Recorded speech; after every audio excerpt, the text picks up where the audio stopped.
Une question de respect. À l'Assemblée nationale ce mardi 4 mars, le ministre des Armées Sébastien Lecornu a tenu à répondre aux propos insultants et méprisants tenus par le vice-président américain J. Vance à l'égard des troupes françaises et britanniques. Selon le bras droit de Donald Trump, l'accord sur les minerais ukrainiens serait une garantie de paix bien plus efficace que la présence de 20 000 soldats venus d'un pays quelconque qui n'a pas fait la guerre depuis 30 ou 40 ans.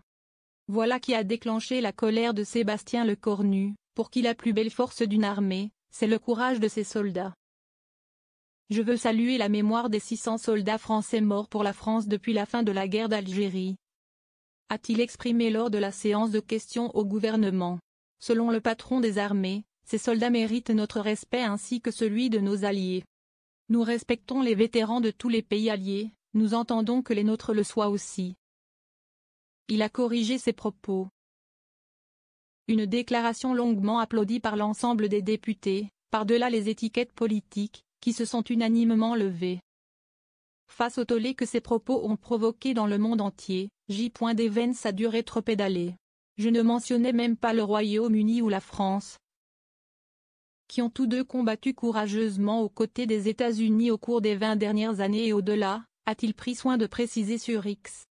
Tout en ajoutant, mais soyons francs, de nombreux pays apportent leur soutien, en privé ou en public, alors qu'ils n'ont ni l'expérience du champ de bataille ni l'équipement militaire pour faire quoi que ce soit de significatif.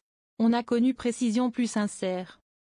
Heureusement, le vice-président américain a corrigé ses propos, a souligné Sébastien Lecornu.